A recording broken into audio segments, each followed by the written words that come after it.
मनोज जरांगे पाटील हे कुठल्याही क्षणी आझाद मैदानवरती दाखल होतील। मात्र आझाद मैदान किंवा त्याबाहेरील सीएसटी मधली जर आपण दृश्य पाहतोय, असंख्य मराठा बांधव हे या ठिकाणी जमलेले आहेत।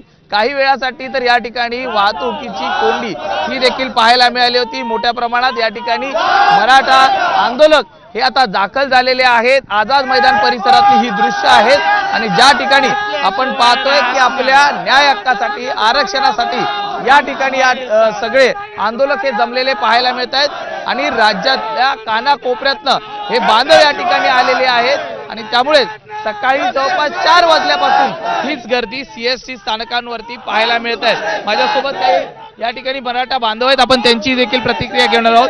दादा, काय सांगाल, काय भावना आहेत? अवघ्या काही क्षणात या ठिकाणी जरांगे पाटील साहेब पोहोचतील। या ठिकाणी गेली अनेक वर्षापासूनचा मराठा समाजाला कुणबी म्हणून ओबीसी प्रवर्गातून आरक्षण मिळावं ही मागणी गेली अनेक वर्षापासूनची आहे। पाठीमागच्या जानेवारीमध्ये जेव्हा आमचा मोर्चा निघाला होता त्यावेळेस या सरकारनं आम्हाला दिशाभूल करण्याचं काम केलं होतं।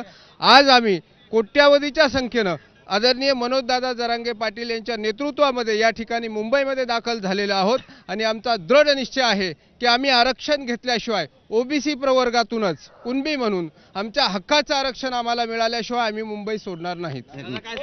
आता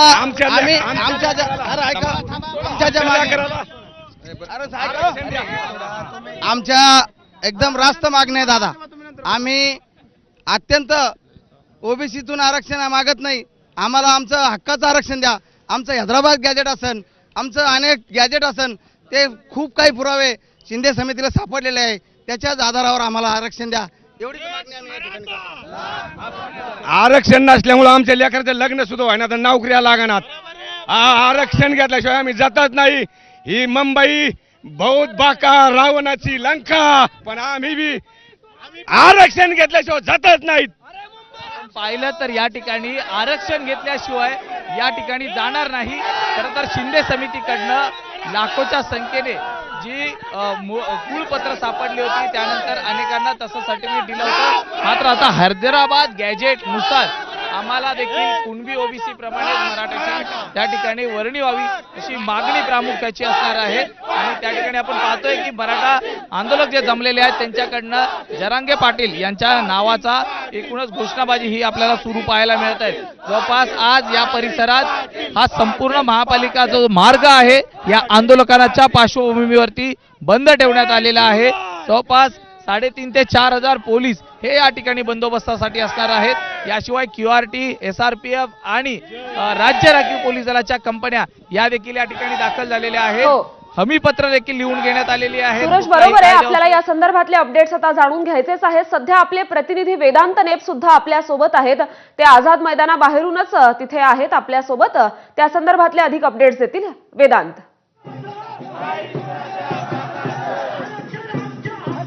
आपण दाखवूया की कशा प्रकारे आझाद मैदानाच्या आतमध्ये तयारी करण्यात आलेली आहे। आझाद मैदानामध्ये सगळे हे कार्यकर्ते आंदोलक जमायला सुरुवात झाली आहे। जरांगे पाटील यांची ते सगळे वाट बघतायत आणि इथे व्यासपीठ तयार करण्यात आलेलं आहे। जो स्टेज आहे त्या स्टेजवर मनोज जरांगे पाटील यांच्या बसण्याची व्यवस्था केलेली आहे आणि काही मोजके लोक या ठिकाणी जरांगे पाटील यांच्या सोबत बसतील। समोर बोलण्यासाठी किंवा पत्रकार परिषद घेण्यासाठी सुद्धा स्टेज तयार करण्यात आलेला आहे। आणि दुसऱ्या बाजूला जर आपण बघितलं तर आंदोलक तर येत आहेतच, मात्र छत्रपती शिवाजी महाराजांचा पुतळा इथे आणण्यात आलेला आहे आणि छत्रपती शिवाजी महाराजांच्या पुतळ्याला अभिवादन करून आज या आंदोलनाला जरांगे पाटील हे सुरुवात करणार आहेत। कशा प्रकारे आपण शिवाजी महाराजांचा पुतळा हा इथे ठेवण्यात जरांगे पाटील येतील शिवाजी महाराजांच्या पुतळ्याला अभिवादन करून आहे त्या व्यवस्थेकडे जातील। आता सध्या आपण बघतोय